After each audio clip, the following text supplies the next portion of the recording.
Talks between envoys of the Dalai Lama and Beijing were set to resume at an undisclosed location in mainland China this week after a 15-month hiatus.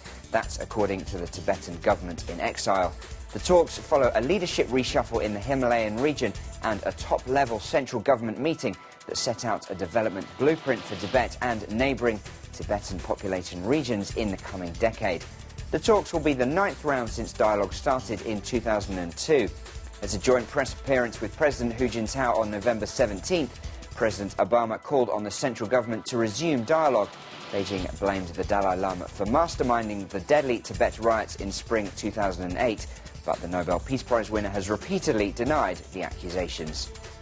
China's lead climate change negotiator says he's keeping an open attitude as to whether global warming was man-made or due to natural cycles. Xie Jianhua said climate warming was a solid fact, but he said it was important to keep an open mind about whether climate change is a man-made thing or as a result of natural cycles. He was speaking in Delhi at a meeting of envoys from Brazil, China, India and South Africa. They agreed to submit their plans to cut emissions by the end of January. Mr. Xie's comments appeared to surprise the other environment ministers and envoys at a news conference at the end of their two-day meeting.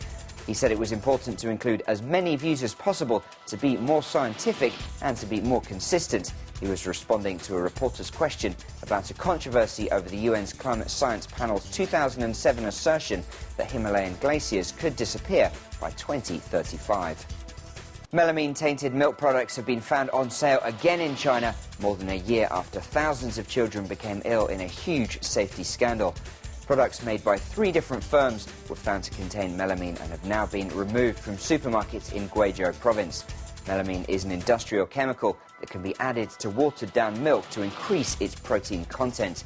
6 children died and 300,000 became ill from tainted milk in 2008. The companies involved in the latest recall blamed the contamination on milk powder they had bought as a raw material to add to their products. 21 people have been convicted over the 2008 scandal, and in November 2009, 2 people were executed for making and selling hundreds of tons of melamine-tainted milk products. China is hoping to close thousands of local government lobbying offices in Beijing to cut down on waste and corruption.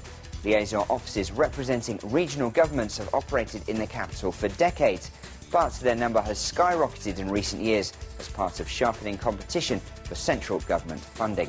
Now the government wants to close the Beijing offices of up to 10,000 county administrations, industrial zones and local government departments over the next 6 months.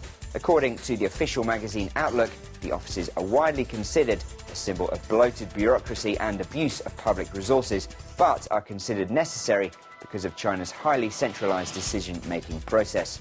Outlook said an order to close them was being drafted, but gave few other details. Google says it hopes to maintain key operations in China even if its stand against censorship leads it to close its search engine here.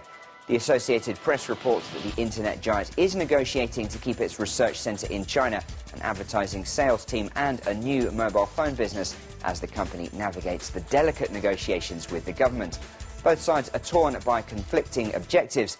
Google says it's no longer willing to go along with the Chinese government's demand for censored search results, but the company still wants access to the country's steadily growing online advertising and mobile phone markets. Chinese leaders are keen to control the flow of information, but they're also believed to want to keep big-name companies like Google in the country to help turn China into a centre of innovation. 5 pro-democracy Hong Kong lawmakers say they'll push ahead with their plan to resign in protest at the slow pace of democratic reform, despite growing opposition from Beijing and its allies. The group said they would quit on Tuesday. It's their hope that the resulting by-election would be a de facto referendum on universal suffrage.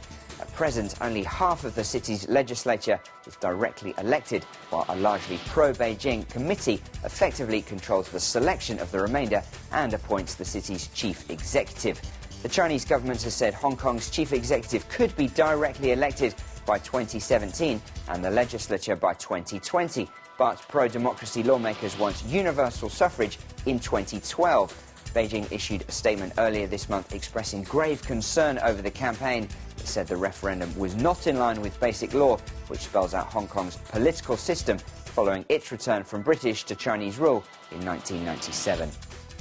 About 100 villagers have protested the construction of a garbage incinerator in southern China, saying that residents have already become sick from pollution from another trash-burning facility in the area.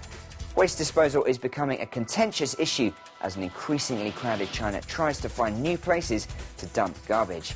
Monday's protesters came from the village of Likang, where people have long complained that an incinerator in the area was causing cancer and other illnesses. They were angry that the government had begun building another incinerator in the village in the northern part of the booming city of Guangzhou. An official who observed Monday's protest told the AP that the villagers' complaints were being considered. And in tennis, China's Li Na followed in the footsteps of compatriot Zheng Jie to reach the quarter-finals of the Australian Open women's singles on Monday, beating number 4 seed Caroline Wozniak of Denmark in straight sets. Zheng became the first Chinese player to reach the Australian Open quarter-finals in its 105-year history when she powered past Alona Bondarenko of Ukraine 7-6, 6-4 on Sunday. Li, the number 16 seed in Melbourne, made it a double for China when she won her fourth-round clash in straight sets. Li now faces 6th seed Venus Williams. And that's the BON headlines for now, but we'll be back with more news after this.